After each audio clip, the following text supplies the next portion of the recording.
Joel Embiid remains on the shelf. Sad for the Sixers. Sad for the Sixers. You are Locked On 76ers, your daily Philadelphia 76ers podcast. Part of the Locked On Podcast Network, your team every day.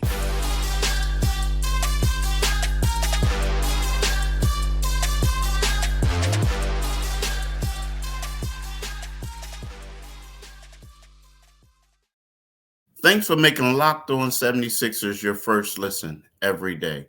We are free and available wherever you get your podcasts and on YouTube. Part of the Locked On Podcast Network, your team every day. Today's episode is brought to you by Jace Medical. Empower yourself when you purchase a Jace case, providing you with personal supply of 5 antibiotics that treat 50-plus infections. Get yours today at jacemedical.com and use the code LOCKEDON to get $20 off your order. That's JASE medical.com. Mitch, what's up, man? How you been, bro? Man, I've been good, man. I've been good. I know you had some issues traveling the other day. We can talk about that a little bit later. Trying to get out of that Atlanta airport, but I've been well, man. I've been better than the 76ers. Yeah, that's not tough to do right about now. Like, I feel bad, but first of all, let me introduce us. Like, I'm Keith Pompey. This is my right-hand man, John Mitchell. He went to the second best high school in the city of Philadelphia. Just put that out there. I went to the best one, but it's so good that my school ain't even around no more. They had to retire my school, like the retired jersey. So they said, guess what? I hope my school will join yours soon. Huh? They said North Catholic was so great. Nobody else is fortunate enough to go there. That's what they did. But anyway, so we're the co-hosts of Locked On 76ers, and what we're here to talk to y'all about today is Joel Embiid, right? Joel Embiid. Red flag. Yeah, it's tough. So we got to talk about that. Now, this is the third straight game that Joel Embiid has missed with left knee swelling, right? But is it deeper than that? Is it deeper than that? Because it was always just supposed to be, well, he'll be back. Yeah, we'll get him back. And they keep saying, oh, he's hopeful. And no, bang. So we got to talk about that. Secondly, there's some great things. Like Shaq says some great things about Joel that Mitch sent me on Shaq's podcast. He talked about it, how, you know what you going to do in the playoffs? I mean, Kareem had that conversation to Shaq, like, hey, right. Yeah, you're killing it, but what you going to do in the playoffs? And that's really vital. Something else that Mitch talked about was, are the Sixers a lottery team without Embiid? He thinks they may be. Without Embiid, he thinks they may be a lottery team. And then we got to give Marcus Morris his flowers. And I'm a little disappointed. John talked about the my stuff. Let me tell y'all. As you know, you listened to the podcast yesterday. I had to get it out early because I had to rush to get to the flight, right? Well, let's just say my flight, it took me forever to get to Philly. I mean, I spent more time on the plane and in the airport in Atlanta than I did actually flying in the air to Philly. And by the time I got to Philly, I missed Marcus Morris's key to the city ceremony. I'm still disappointed at that. I feel extremely bad because I promised him that I was going to be there, him and a couple other people. And American Airlines, y'all really screwed the brother. Y'all messed me up. But I digress. Now, Mitch, this Embiid situation, man, left knee swelling. Yeah. He's missing the third game. Now, he's probably going to be out, a week? It's been a week's time, right? It's been a week's time. You think about it, because he injured it last Friday. He didn't play Saturday. Today is Friday. So he's been out 7 days with this injury. And, when you talk to Nick Nurse, I spoke to him on Wednesday, and I said, is this something that is going to keep him out long? And will he be able to play on Friday, what have you? And is it still swelling? Is swelling still an issue? Nick said the swelling is down. They thought that he was going to play on Wednesday. He was so close. And he says that the thing is is his ramp up phase. They got to get him back in condition and stuff like that. Now with him missing another day, it's kind of like, hold up. Is this thing more serious than what people are letting on? Because there are certain things like a ligament tear or something like that also causes inflammation and swelling. So Right. you wonder, is it that? Is it tendonitis? What is it? There's certain things that besides, what is it? What's going on? But the longer he stays, it makes you wonder more about what's really happening. Yeah, and because of his history, with his knee, you have to be concerned about it. I mean, when he suffered the injury, you could see he was laboring through it. And that's what slowed him down last year. Granted, it was the other knee last year in the playoffs. But first, it started out as swelling in the knee, and then it got progressively worse and worse. And I think they're at the point where that's the only story percolating around this team now. When is he going to come back? And be quite honest, you got to use every precaution now. You can't rush Joel Embiid back. Lots of things they're talking about, these accolades, the postseason accolades, MVP, playing a certain number of games. You can't be concerned with that anymore. He can't be focused on that. He's got to get himself healthy. I mean, condition is going to be a thing. He's 280 pounds. And one thing I think about that is I remember. And he's actually more than 280. I mean, I'm not saying that to be, I'm not saying he's overweight, but I think 280 is a number they came with. But you look at, that's a big dude. That's a big dude. I've always felt, I don't think he's north of 300. But he's close. I think he's closer to 300 maybe than and he's not fat, but he's a big dude. He's a big dude. I mean, but he needs to, as he progresses in his career. He's 29 now, and I remember Tim Duncan did this. He started, he saw what happened to guys like Patrick Ewing. He saw their weight start to go up. He's got to start coming in lighter, but it's a concern. Here we are. Not the midway point of the season, and the knees are bothering him, and that's going to be a concern. Can he get to the postseason healthy? That's all it's become with Joel Embiid. It's no longer about what happens during the regular season. He has to arrive at the postseason healthy. We saw what happened when he didn't arrive at the postseason healthy last year. He averaged about 22 points per game and was almost invisible, and he was hurting last year. But it was virtually invisible against the Boston Celtics, in that series. Missed the first game and was irrelevant.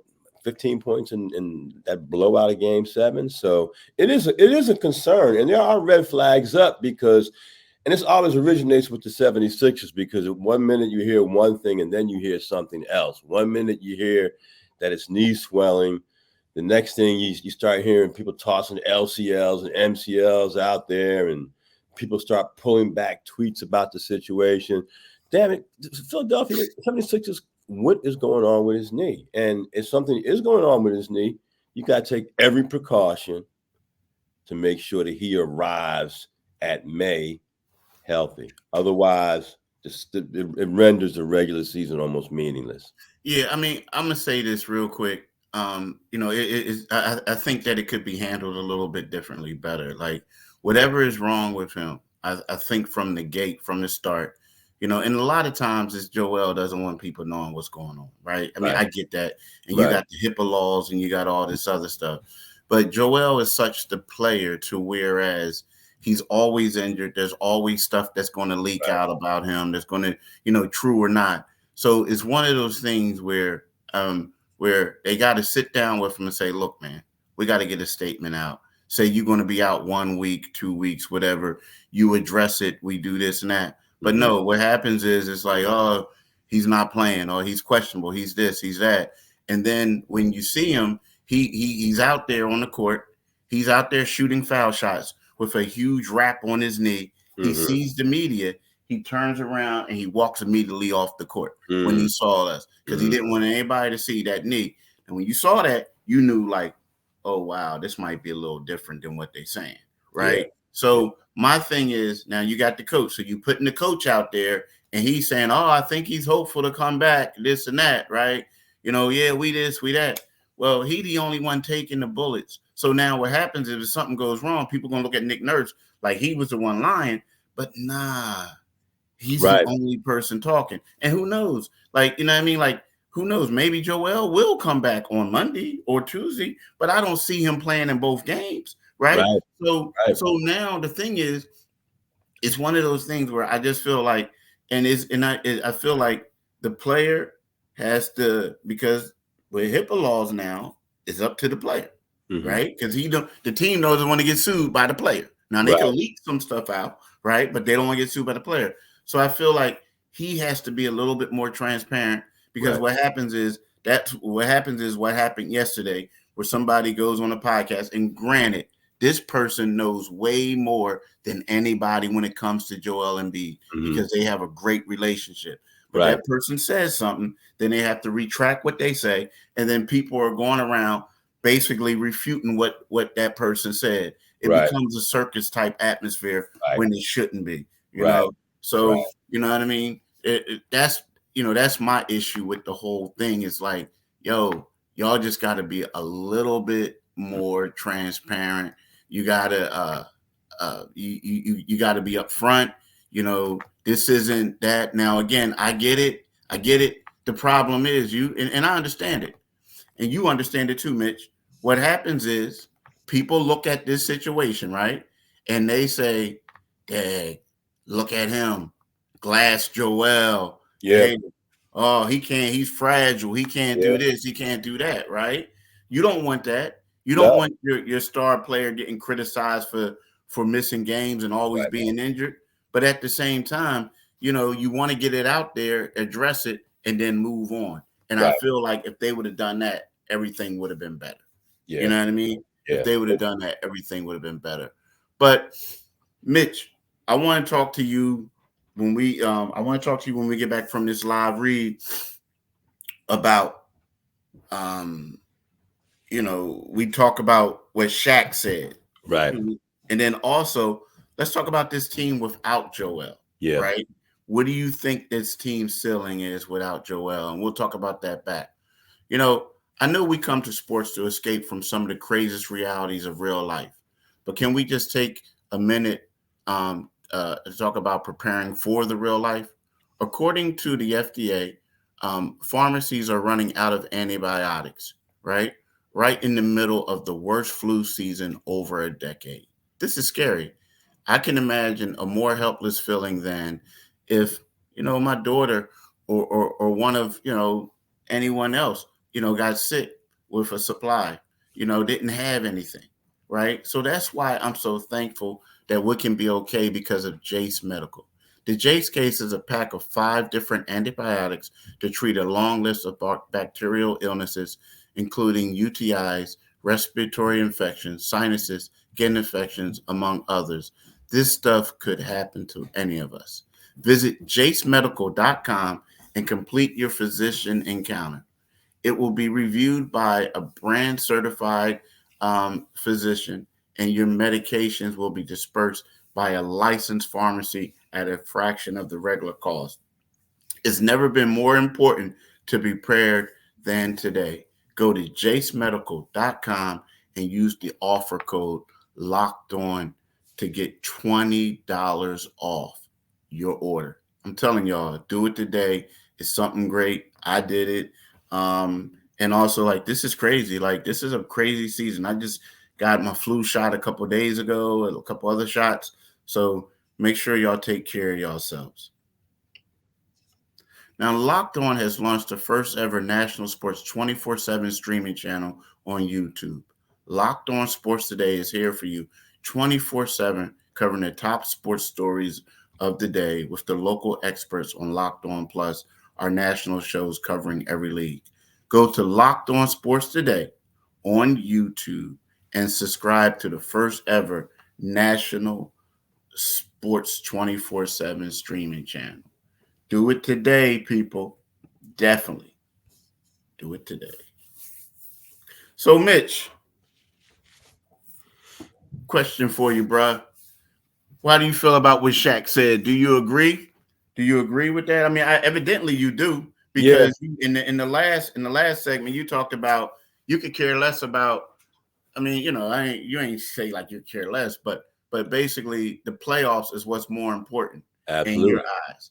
So with that being said, I guess you got to agree with Shaq. And just to paraphrase y'all a little bit, what happened is Shaq was saying how when he was in LA and he was killing it in the regular season, how basically Kareem basically said, "Look, man, that's all good and fine and dandy, Yeah, but what you doing? What you doing in the playoffs? You ain't got no rings. You don't have nothing." yeah. So Shaq is saying like, yeah, Joel is having a historic season when he plays, like putting up numbers we haven't seen since Kareem and Wilt Chamberlain. But at the same time, he's what you call a second round bandit. He can't get out the second round. So basically, do you agree with Shaq is saying? I absolutely do. And he said that on his podcast, and quoting him directly, he said, "I'm gonna give it to him like Kareem gave it to me, and he should take it as disrespectful because that's how I took it. I was averaging big numbers with LA, but we kept getting swept. It was like, okay, Shaq, you're doing that in the regular season. What about the playoffs?" And then Kareem asked him, uh, what do you think about Shaq? And Kareem said, well, he hasn't won any championships yet, as you said. So that's my message to Mr. Embiid. Like, we know what you can do in the regular season, but you got to do it in the postseason. And that's where I am with him. Uh, you know, when he goes out there and he averages 32, 33, whatever he averaged last season, and then he shows up in the playoffs and gives them 22, you can get that from Maxey now. You've got to get dominating for the 76ers have to have dominating performances out of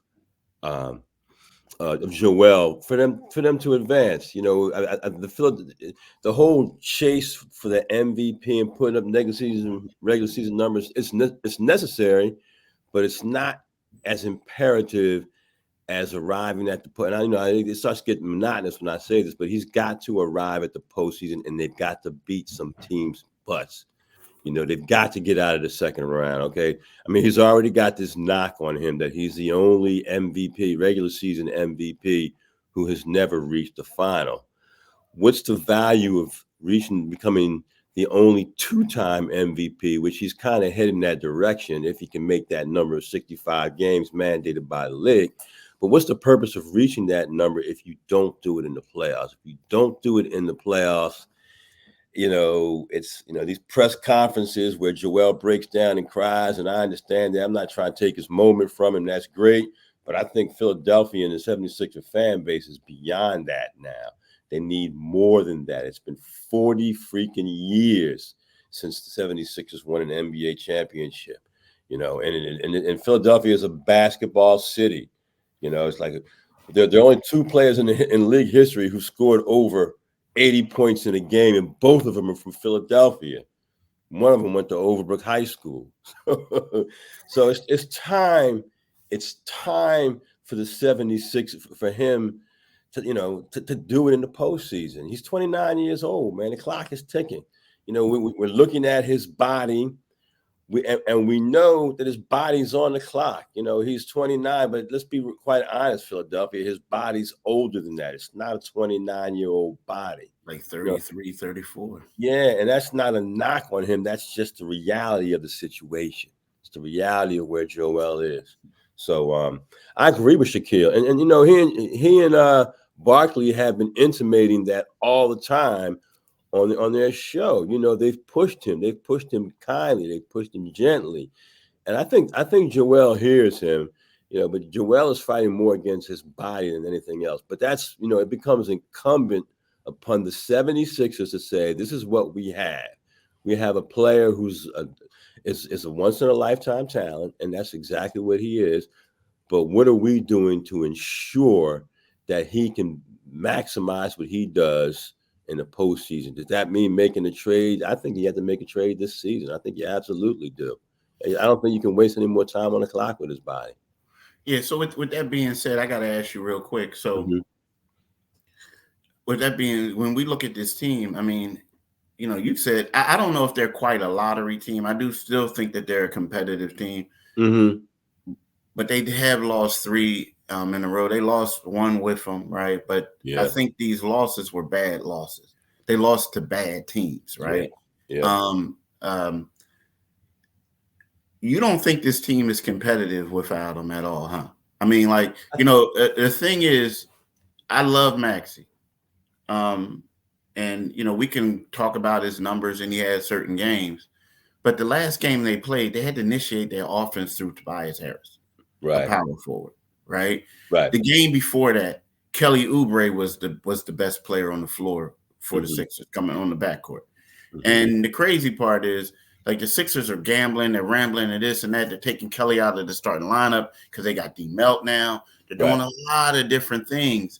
And, players look to be a little bit confused now because Joel's not there and they're having these different roles. Mm-hmm. But Mitch, I don't know if they're quite a lottery team, but at the same time, they ain't a contender. Like, they're just not without them. Right. They're not. And you look at it, and this is one thing I'm gonna say this. This is where you miss James Harden. Because Mm-hmm. last year they had a winning record without Joel Embiid, right? And then they all went, and then before that, they were over 500 without him, right? Yeah. This year they're 2-7 Yep. without Joel. Yeah. Yeah. I mean, it looks to me, without him in the lineup, I mean, I know that if he weren't there, Maxey would become. I think Maxey would become more of a volume shooter, and I don't particularly like that for him. His scoring average would go up, but if you look at it, some of those, when they first lost those games without him, they lost to Boston, they lost at Boston, they lost to Milwaukee. That's understandable. But minus his services, where after what you're going to get, you're going to get a very good performance from Maxey. I mean, he surprised the hell out of me getting those two dunks in traffic the other day. But I just don't, it's like a dilemma. It speaks to his MVP candidacy because without him, they are 2-7. Without him, I think they're averaging like 111 points per game. With him in the lineup, they're averaging 119 points per game, 120 points per game. They're so much better. There's no rim protection. I mean, you can throw Mo Bamba in there and get some rim protection, but beyond that, you have very little rim protection after those two. So, I say they're a lottery team without Joel, and I believe that they are. And that's as bad as the league is. Because if you're looking at the Eastern Conference is pretty bad. But one thing we know for certain is if you look at the top level, I mean, you can say that you can say that with any team, at the top. You can say that with Giannis at the top, but Giannis doesn't have an injury history. Joel has this injury history, and if he's not in the lineup, I think you're watching a team that's going to be scrappy. There's going to be ball movement, but you're looking at a team that is. At the best, they're in the play-in tournament at the very best. Yeah, we'll see how this plays out. I mean, I know they hope that's not. I hope they don't. They hope that they don't have to worry about that. Meaning, Right. They hope that Joel can be able to play. But this is something to really pay attention to. But I want to talk to y'all about Marcus Morris getting the award. Key to the city, huge honor for the brother. I'm proud of him. I mean, really proud of this guy, more than I can express. Seriously, him and his brother. No one expected them to. I didn't expect them. I mean, I covered a lot of guys in the year. When I was a high school writer for the Enquirer, Mitch, I covered 1 year. I covered not 1 year, but I covered 6 McDonald's All-Americans over a 7-year span. Ain't that crazy? Was Kyle Lowry one of them? Nah, bro, that's what I'm crazy. But Kyle was a little bit older than them. Because matter of fact, I met Kyle when I was working in Myrtle Beach because my cousin played at Cardinal Doherty with Cal. So there was a year or so later is when I came back to Philly. Maybe a couple years later, because I remember because my cousin called me and I was mad, man. I was mad. My cousin had a full ride to Wake Forest. Wow. Wake Forest to be the point guard. And he called me and said, "Hey man, I'm thinking about going to Villanova." I was like, "Huh?" And the reason why I was I'm not really, because I knew that the Villanova joint was more or less a package deal, right? Like they didn't really, like, in my opinion, I felt like it was a package deal. I felt like, dude, but Wake wants you. But what happened is there were people in the family was like, if you go to Wake, we don't know if we're going to go. So he goes to Nova, and he really didn't play, and then he ended up transferring to another school. But I was just thinking to myself, man, you could have been. Could have been a star, yeah. Like, you in the business, and like, all right, you good enough to get a scholarship there, but you ain't going to get there. You ain't going to be the dude. You know what I mean? So it is what it is. But when we get back, I want to talk about my day yesterday, give y'all a little bit of insight of what it's like to be on the road and whatnot. But right now, I want to talk about PrizePicks. I'm a big fan of PrizePicks. And the funny part is I'm a fan of it, but I'm not a fan of gambling. That's the crazy thing. But I'm intrigued by PrizePicks because there's so many ways that you can win money, and it makes it fun for you, right? It's like the largest daily fantasy sports platform in North America. The easiest and most exciting way to play daily fantasy sports. And the reason why I like it is just not you and the numbers. Instead, you're battling thousands of other people, including pros and some sharks, right? You can pick more or less than 2 or 6 players' stats projection and watch the winnings roll in. But the thing that really gets me is that with the basketball season being here and then you got the playoffs, the NFL, they have these combo projections across football and basketball from the special league. And there's a league created specifically for projections that include 2 or more players from different sports league. For example, LeBron James plus Travis Kelce. We talk about this all the time. You can get them at 10.5 combos of 3 points made and receptions. And then also there's some people who like battling against the stars and things like that. And when you have that is where you have, the PrizePicks favorite players like Meek Mill and comedian Andrew Schultz. And that's in like the Community Plays League under the promo tab of the app to view entries from some of the biggest names in PrizePicks community each week, right? So what do you do? Players, you go to prizepicks.com, right? And then use the / locked on NBA and use the code locked on NBA for a first deposit matchup to $100. I'm gonna repeat that. Go to prizepicks.com / locked on NBA and use the locked on NBA code for a first deposit match to $100. I'm telling y'all, do that today, people. Definitely do it today. Now, what I want to say real quick is that yesterday was crazy. And this is just part of it, the travel thing. And John, you know how it is. I'm just going to tell you, brother. I'm going to tell you this. This is how the day before yesterday started. So there's a young dude by the name of Noah who works for NBC Sports Philadelphia. So I see him as I'm walking I see my man walking on the other side of the street near the arena. And I'm like, nah, bro. Nah, I'm like pointing towards him I'm pointing towards Noah to like come where I'm at. Like I'm pointing towards Noah to come where I'm at. And he's like, huh? I said, yeah, see, that's how it is. When you're your first time in a new city, you never know where to get into the arena. No one tells you. So like, awful. How in Atlanta, you got to go under the garage, like under the parking garage and walk underneath. So like, yeah. And it's like, it's probably the most dangerous. Like you would think, why are you going to send me down here? But that's where it is. So, right. So people don't know that. But anyway, so yesterday I get up, y'all notice I don't need to get my hair cut, but I like going to I like going to the barbershop. So I get up early. I got my 6 o'clock flight. I get to the airport. I got to the airport early, got there at 4 o'clock. I know, but that's what I normally do. So I don't deal with the traffic. I'm trying to type up some stuff. So I had it all set. I was going to get home, take an Uber to the crib, go to the barbershop, how you want it in Frankfurt, my man Tone, and then after that, I was going to come home. I was going to handle some business, right? Then I was going to, change my clothes, shoot up, and go check out Marcus. I'm on this plane. We get on the plane, and next thing you know, we go out. We don't have no power in the plane. They turn the power off, and we just there sitting. So I'm looking, my phone is dying, this and that. I cut my phone off. Then all of a sudden, they like, oh, we're going back to the gate. Now, mind you, I'm just sitting there like for hours, right? So we go back to the gate. Then all of a sudden, you keep seeing the flight keeps switching back.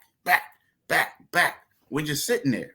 And this time, so then when we finally go back to get on the plane, they're like, oh, you got to hold up. We got to hold up. Yeah, we got to do a security check. And I'm thinking like, didn't y'all just say this flight just came from Charlotte? Right? So then we got to do the security check. Man, it was a long day. So what happens is I didn't get home until after Marcus Morris's thing started.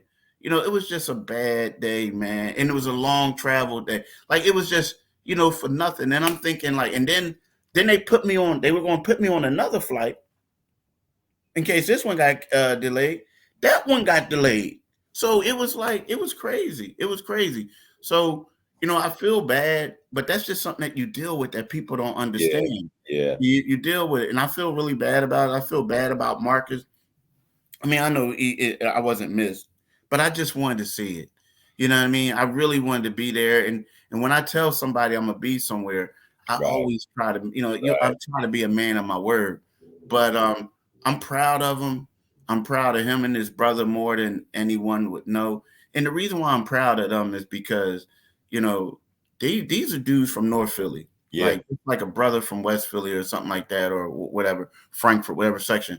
But they they went to prep charter. They put prep charter on the map. Right. Like, you know what I mean? They were supposed to go to Gratz. They were supposed to go, then they was going to go to Newman Goretti. But they weren't like products of Roman. They weren't products of this and that. They weren't McDonald's All-Americans. Right. But when you look at it, they're 13-year NBA veterans, right? They went to Kansas. I mean, I'm pretty sure there were certain people when they said they were going to Kansas, like, why y'all going there? Y'all ain't going to play. You know what I mean? So to me, when you see a guy like that get the key to the city, when he wasn't a McDonald's All-American, when he wasn't this guy, and you look at him and you see how he never changed, but at the same time, Black, white, Asian, Hispanic, they all love him, right? Because he represents the city, but he never changed. Man, that speaks volumes. Shout out to him. I'm happy for him. And I'm sorry for being long-winded, y'all, for talking about this. We went a little bit over, but I had to share this experience. And I appreciate you, Mitch, for sitting there shaking your head while I'm rambling. I can appreciate the story, man. They're Philly through and through, man. You want to give them their roses while they're on the scene, Exactly. And that's what I'm telling you, Daryl. Y'all, you better think twice about changing, because this is Philly through and through. Brings that toughness and everything. But hey, y'all, I just want to say this before we go. Locked On has launched the first ever national sports 24/7 streaming channel on YouTube. Locked On Sports Today is here for you 24/7, covering the top sports stories of the day with the local experts of Locked On Plus, our national shows covering every league. Go to Locked On Sports Today on YouTube and subscribe to the first ever national sports 24/7 streaming channel.